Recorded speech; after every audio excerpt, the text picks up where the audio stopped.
Hello, world. Welcome back to the channel. So, of course, we definitely have Devin Haney versus Regis Prograis coming December 9th. That's going to be on the zone. And, of course, it will definitely be pay per view.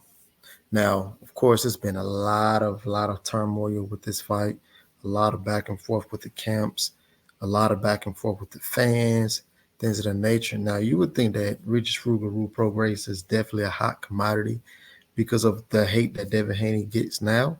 And then at the same time, you would think that Devin Haney is who he say he is, and I do believe he is who he say he is. With that being said, Devin Haney is, of course, the 135 former undisputed champion. Right, he did um, definitely was a force to be reckoned with. He did many things that a lot of guys in the division wasn't doing. Devin Haney called out all the top guys. Uh, he put himself in a great situation by taking less to gain more, which he did by coming undisputed champion in at 135. Regis Prograis on the opposite end. He's a two-time WBC champion. With that being said, man, this is definitely an intriguing fight. Now, Regis Prograis, now he's 29-1. Of course, that only loss coming to the hands of Joshua Taylor, in which he definitely had to battle some great competition in the 140-pound WBS series. Uh, Not WBS, WBC tournament series. Um, Devin Haney on the opposite end, like I said before, he put himself in great position. When Lomachenko was supposed to fight, the guy down under in Australia, and it didn't happen. Well, now this fight has come to fruition. Regis Prograis, in his last fight, many people didn't think that he looked good against Arella. Neither did I, but I know that he had some time off in between the time that he fought Zepeda and of course when he fought Zarilla. But if you want to take it further than that, he fought Tyrone McKenna uh, in March, and he also fought Zepeda in November. And if you want to take it before that, the time he had a fight before that was literally a year before he fought Tyrone McKenna, which he fought Ivan Redcatch, and he was only in the ring with Ivan Redcatch for a couple of rounds. Now, this is an intriguing matchup with Devin Haney and of course Regis Prograis. Now, Regis Prograis has some things to say about Devin Haney, as well as his strength and conditioning coach. They pretty much said that he was a kid from the suburbs and things of that nature. He's not hood and a whole bunch of other stuff. I'm not sure why they would say that about Devin Haney because he doesn't portray to be a hood guy.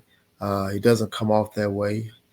Um, but you could just tell that he's a young, maturing man. He's very respectful, and I can admire that the most. Of course, we know that Ruchi Prograis comes from Louisiana, the bottom of the boot, right?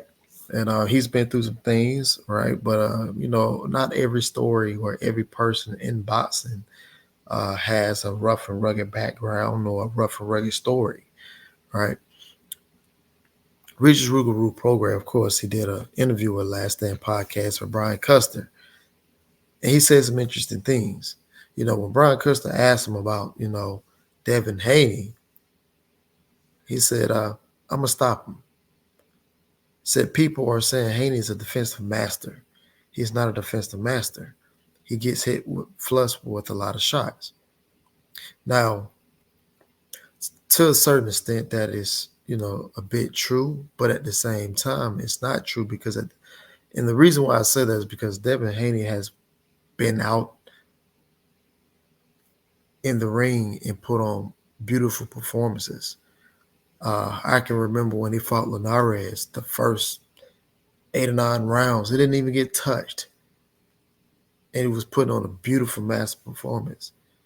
Didn't even get touched. Yeah, he walked into a shot. Yeah, it wobbled him, but he did what you're supposed to do, and that's clinch. Well, people would say and argue, "Hey, you're not supposed. Yeah, that's a bitch move. That's a girl move. Why are you clinching?" I just refer to those people not smart. I refer to those people as brainiacs. I refer to those people who are ignorant and stupidity because boxing has lost art as it is. Now, if you ever been to my channel, if you ever heard me talk about specific things that guys are doing inside the ring, a lot of that come with skill. A lot of that come with things done repetitively over and over again. And Devin Haney has mastered unclenching. And that can be part of a skill and your skill set as well, right? Nobody ever said anything about when, Danny Garcia facing, I forget the guy's name, when Danny Garcia returned back to Puerto Rico and the guy was clinching, punching, and clinching, and punching, and clinching. Nobody ever said anything about that. But you have Top Rank who decides to put on a counter. Actually, that was actually offsetting George Kambosos so that he wouldn't reset. That is a skill. That is part of the art of boxing, right? And my thing is, if you don't like it, do something about it. Regis Prograis also said that he watched the Vasily Lomachenko fight with Devin Haney, and he noticed that Devin Haney was getting hit with countless left and right hands. And he also said that, hey, his chin won't hold up doing that against me. Well, here's where I beg to differ.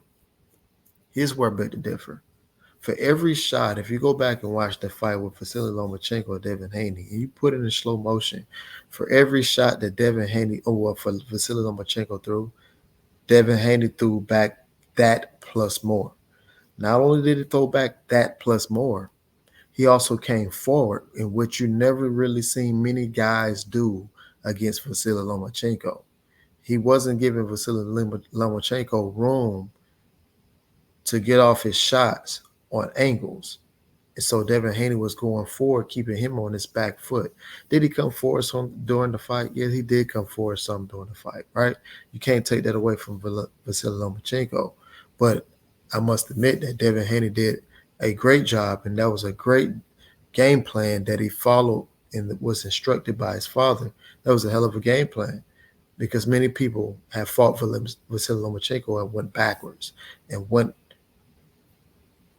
agile to his angles and would get hit flush. Devin Haney didn't do that. He kept going forward. Now, will he fight Regis Prograis the same? Absolutely not.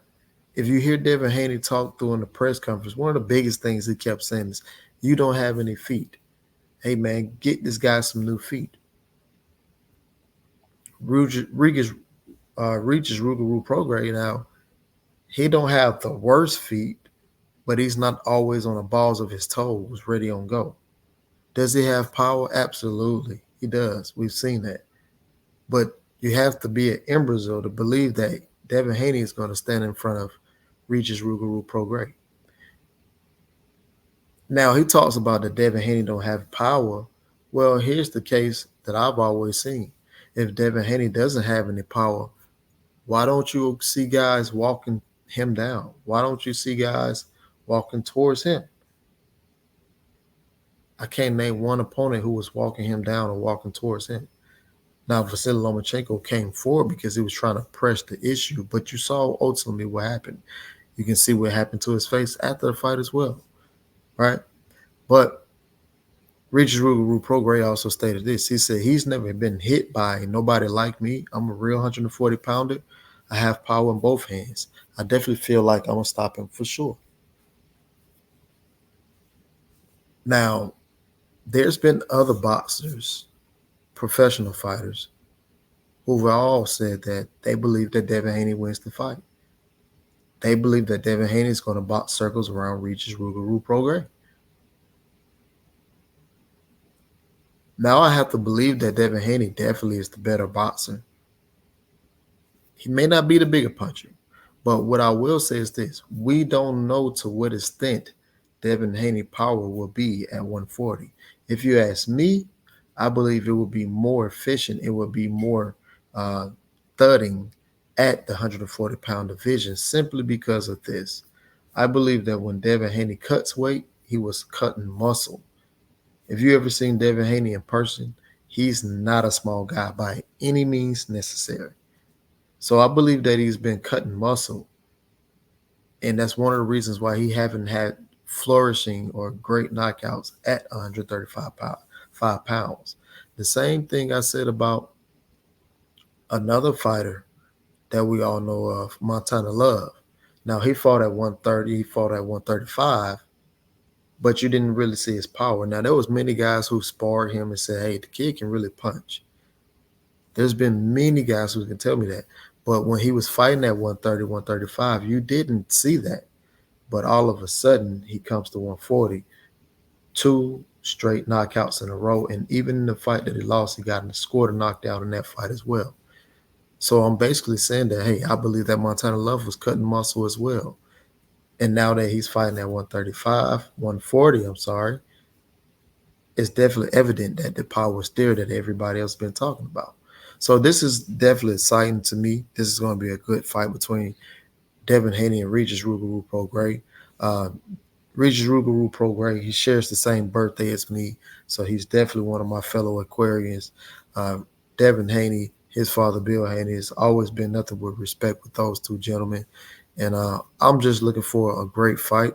And I'll definitely have a breakdown coming as the fight get closer. But guys, you let me know what you think about what Regis Prograis said and how do you feel about what he said. Leave your comments below. With that being said, I'm out. Love, peace, happiness, and hello world. Before the paper, I knew they would say, and I knew by the looks on their faces. Niggas mad cause I did what they wouldn't do, say what I couldn't do. Look, bitch, I made it. I made it. Came a long way from the basement. Body on me, I ain't playing, y'all. These niggas ain't playing fair. If I would've known better, I'd do better. Took some mess and I learned from a new level. Bought some new shovels and some new stressors, and I'm ready for war like whoever. They counted me out, I can't count it all. Cause little nigga, I ball. I put them points on the board every time that I shoot, I'ma score, and you know I'm a dog. I'm really appalled, don't need no applause. I know I'm a legend, my name on the wall. First record with platinum, my second with gold. Did it independent, no deal at all. And they said it's impossible. Got them high cause I did them without them though. I'm the same nigga slept on the carpet floor. Even back then I knew that I'd be poppin', so I really ain't trippin'. I swear I ain't trippin'. I got in my feelings and got me a million. Couple people I thought would be with me, but they not, so it's fuck all them niggas. And then you next.